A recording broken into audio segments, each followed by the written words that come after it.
what this is doing is sort of changing the point of view of the museum in terms of how people interact with the information and what the collection represents to the outside world. So, for example, rather than dealing with a space that's archiving a large number of physical objects, even though that archive is in Washington, D.C., by digitizing this, we're able to then create virtual environments where users can actually virtually interact with this data. And as more and more of the collection becomes available through a virtual space, the museum needs to start looking at this question of, well, what is a museum? What does the users, the visitors' experience represent looking in the future?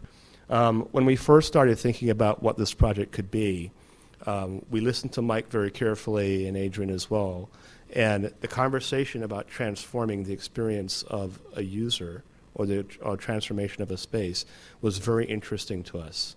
You know, most of the time, museums are static, not just in the way that the artifacts are exhibited, but in their concept.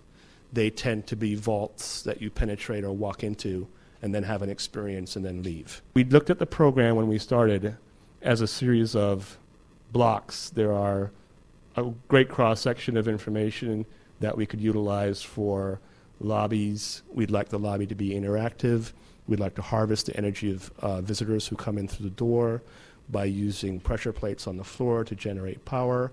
These are more ideas that are of interest to us than we think they are energy-saving ideas, because we are interested in having you as an individual understand what your impact is on a building. Almost as if that you're a cell moving through an organism where the building itself is live and you can go and search anywhere in the building that you want to get to. There's an auditorium, as we mentioned. Research will be ongoing in the building. We'll have offices for the museum. Of course, services along the alley. And a circulation system that connects the entire building, as well as, hopefully, we'd love to have a rooftop cafe. So what we're trying to do is we're trying to pull you through the building from the entry at grade all the way to the roof, so that you can then, in return, experience the views down to the park, but also have an experience of the exterior. And the challenge for us is going to be, what does nature, a garden, what does the built project have to do with the interaction of the content that's in the building? And so the surfaces that are in the garden, we're going to be looking at to see how we can enact or activate those as well. This is the existing two-story space.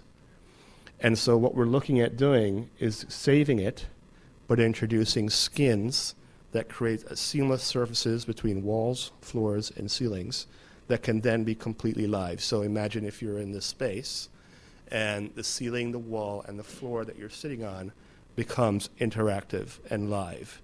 And so that you're actually immersed within the body of something, where we're all basically on a journey moving through space as the ceilings and walls and floors become live. And so we see the interaction of virtual space with physical space as being one experience, one single experience. And the idea that you can expand and dig deeper is something that we're very interested in, because I think it changes the entire experience for the user and brings it to the facade and to the street and to the community in a new way for a museum. A large part of what's going on in the museum is that the museum's becoming an interactive environment. The display surfaces, the entire museum is essentially a large three-dimensional interactive display that you move through like a cell would move through a body. Because what Mike has proposed and what is coming to us now is more than just a building. It's more than just a physical space that requires you to move through it and be somewhat neutral. It's going to influence the way that educators engage these vaults of information. It's going to engage technology, because now we're challenging people who work in technological fields to advance this kind, to meet this kind of understanding, to meet the standards that we're setting up for the project. And so the building is bigger, as we hope for in all our projects, than just the physical parameters of the space.